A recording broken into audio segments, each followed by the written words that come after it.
Nem minha alma desejava a eterna salvação. Oh, porque Jesus me ama, eu não posso lhe explicar, mas a ti também te chama,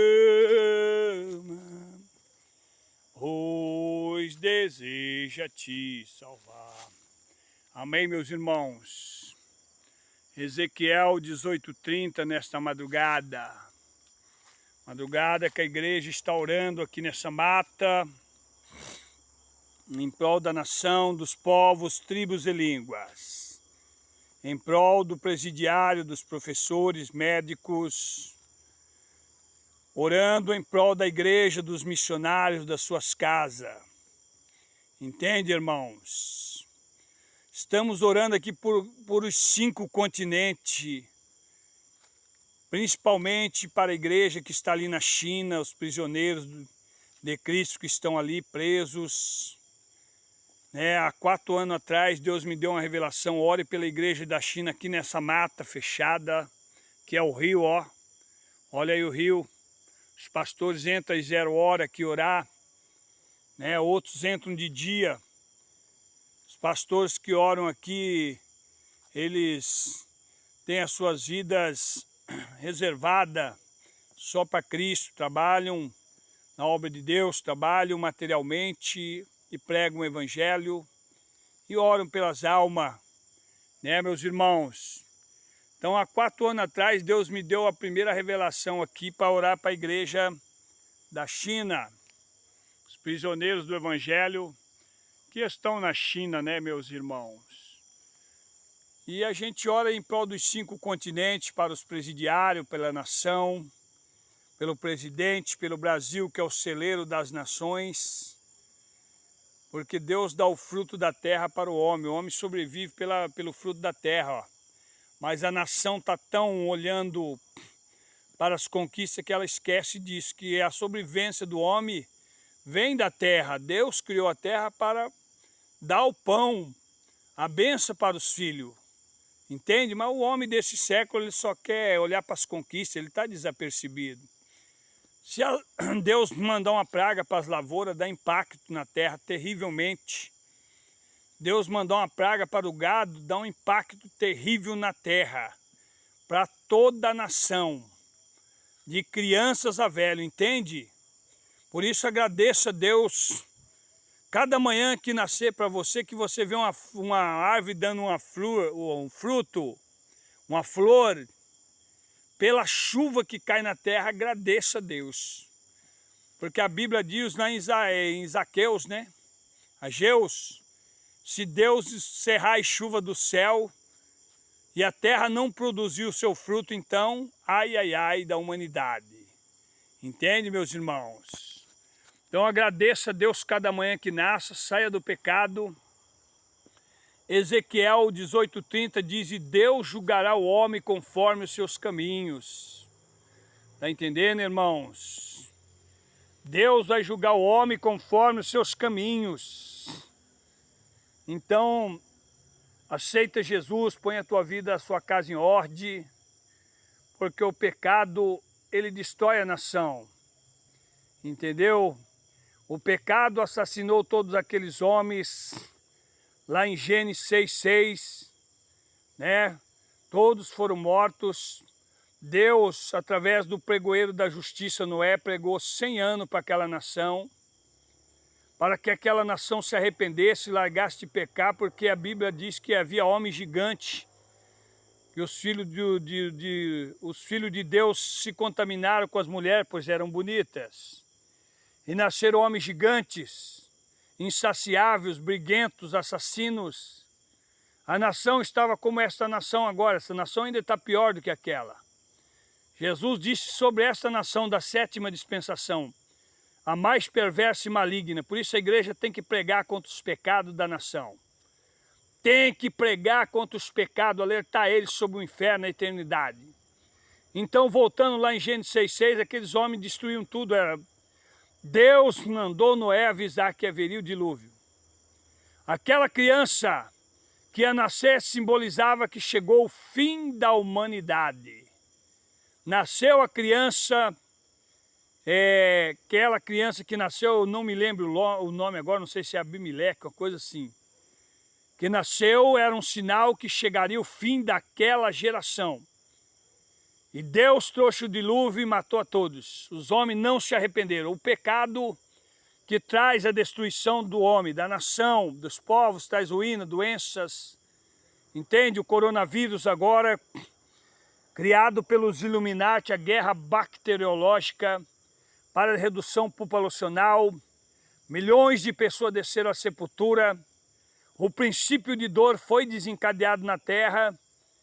Mas a praga veio pelo homem, sim. Deus permitiu pelo homem que viesse o coronavírus, a guerra bacteriológica e o princípio de dores. A nação está afrontando a Deus com o pecado, com a iniquidade. Milhões de ativistas, milhões de homens aí que estão afrontando a Deus com seus pecados. Entendeu? E então Deus desencadeia as pragas para a terra agora no tempo do fim. O princípio de dores foi desencadeado. Quando uma mulher vai ganhar uma criança, você vai entender aqui, ela tem mais de 100 contrações para ganhar aquela criança. Então o princípio de dores, ele foi desencadeado. Vai ter outras situações ainda. Entende? O princípio de dor na terra chegando, a volta de nosso Senhor e Salvador Jesus, a vinda do anticristo também. Olha, as cores pretas nos condomínios, até mesmo muitos pastores dos movimentos evangélicos aí, que estão na carne, que não conhecem o mundo espiritual, pintando as igrejas de preto, entendeu? Isso simboliza a cobertura das trevas na terra, a chegada do anticristo, pois ele já está na terra. Mas Paulo disse ainda há um que o retém, o poderoso Espírito Santo, é ele que retém o homem da iniquidade, até o tempo e o espaço da profecia que vai desencadear. Deus vai desencadear e Deus também está enviando a operação do erro para a terra, para que a terra creia na mentira, entendeu? Os homens que não querem se arrepender, Deus está mandando a operação do erro, para que essas pessoas creiam na mentira e não na verdade, porque estão com sentimentos perversos. A nação está banhada no pecado, nas trevas. A nação está caminhando para a chegada do anticristo, um governo satano malético, poderoso nas obras maléticas enviado de Satanás, um líder que a terra vai aceitar. Lá em 2 Tessalonicenses 2, a partir do versículo 2, capítulo 2, versículo 2, que Satanás enviará um anticristo à terra e Deus vai desencadear a profecia para que ele envie, que ele levante esse homem da iniquidade, que vai se levantar tudo o que se chama Deus. Se você entender essa palavra, que o homem da iniquidade vai se levantar contra tudo que se chama Deus, o anticristo vai ser um líder malético e poderoso, um orador de alta escala, um enfeitiçador de massas humanas com a tua voz. Ele vai trazer um novo crédito religioso. Quer dizer, você vai entender agora porque se levanta tudo quanto que chama Deus. Ele vai unir o homossexualismo, o lesbianismo, ele vai unir o candomblé, o espiritismo, a igreja católica, as religiões. Os pastores que não subiram no dia da primeira ressurreição receberão a tua marca, o sinal da besta, porque é um governo da besta que fala que é um governo do animal, não tem o Espírito de Deus. É um governo malético. Entende, meus irmãos? Em Apocalipse 26 está dizendo: bem-aventurado é aquele que tem parte na primeira ressurreição.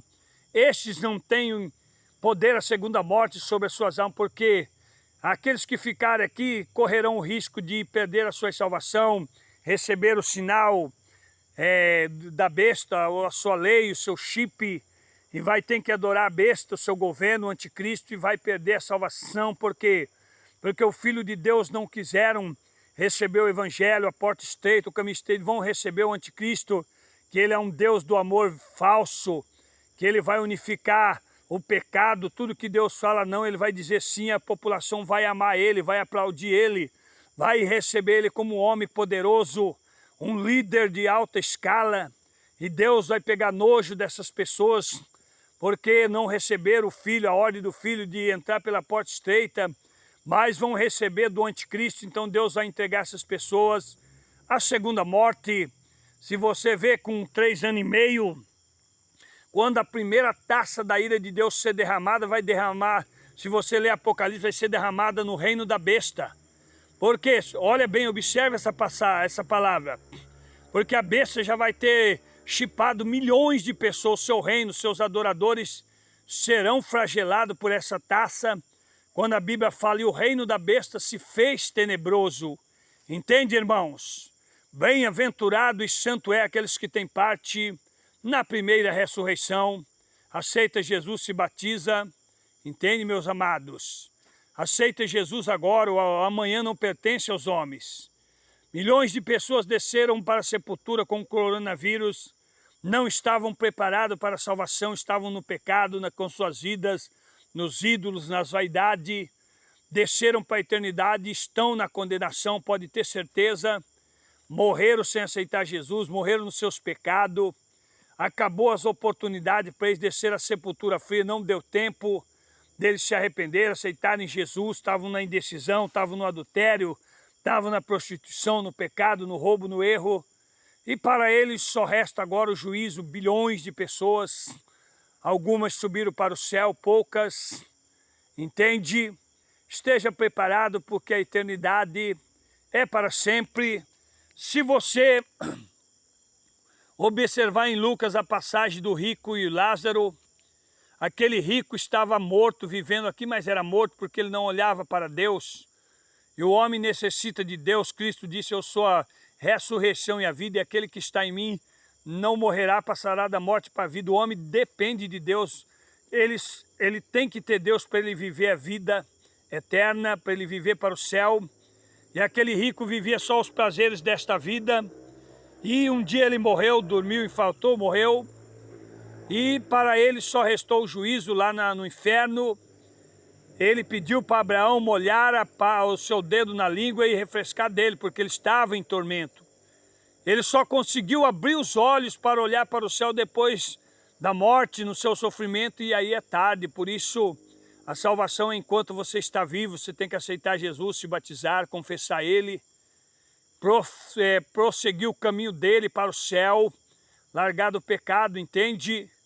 A eternidade vai depender do que você fazer aqui hoje, se você aceitar Jesus agora, se você estiver na última hora aí e se arrepender mesmo, e Deus ainda te querer, que tem isso também, né? E aceitar Jesus e pedir perdão para Ele, você vai subir ao céu. Mas a Bíblia não está dando essa ordenança, que na última hora você se arrepende, porque o amanhã só pertence a Deus.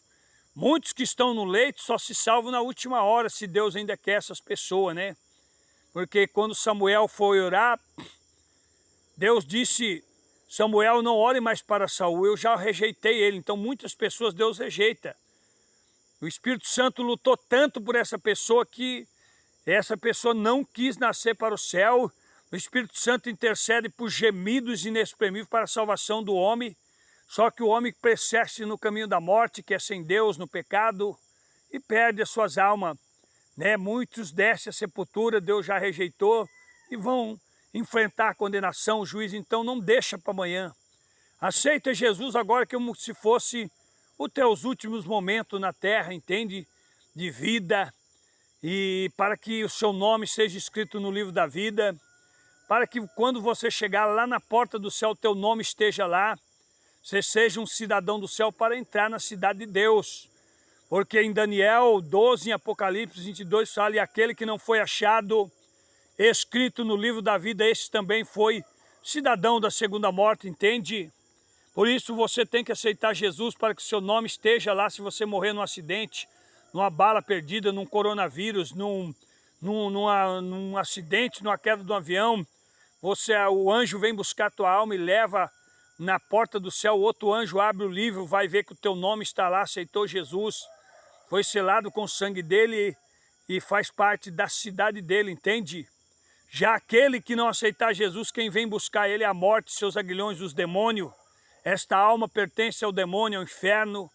Ela rejeitou a cruz de Cristo, rejeitou a salvação, rejeitou a graça que foi enviada. Paulo diz, como rejeitaremos uma tão grande salvação? Se nós vivemos em pecado, estamos rejeitando. Se nós não queremos aceitar Jesus, estamos rejeitando essa grande salvação. E isto é pecado gravíssimo.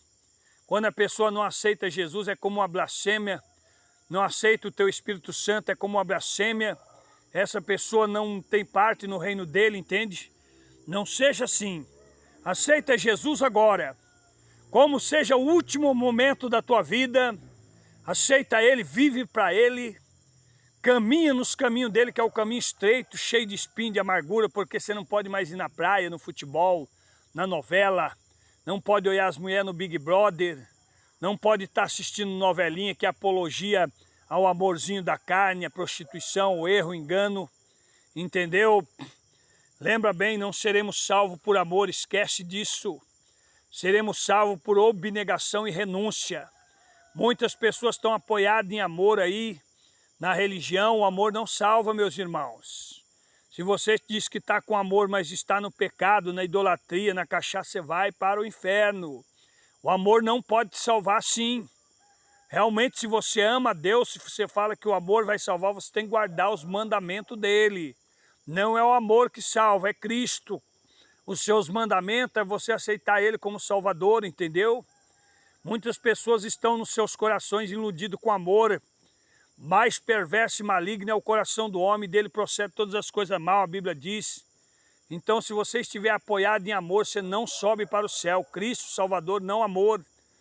Se você realmente ama, tem amor no teu coração para com Deus, aí você vai ao céu, você vai largar do erro, do pecado por amor a Cristo. Vai nascer uma nova vida em Marcos 16, 15, vai se batizar, vai confessar Jesus diante dos homens neste mundo para que este seja o reflexo do vindouro da eternidade, entende? A graça e a paz nessa manhã, o evangelista de rua está orando aqui nesse monte. Nesta madrugada e após amanhecer vamos ao trabalho, ore por nós. Trabalhamos nas alturas aí, nos andaimes, nas pinturas. Os pastores que oram aqui são pedreiros, são eletricistas. Todos trabalham em lugares altos. Ore por suas almas, ore pelo evangelista de rua, amém? Que Deus os abençoe nesta nova manhã. Disse Jesus em Apocalipse 1:7, eis que venho com as nuvens, todos os olhos os verá. Amém? A graça e a paz nesta manhã.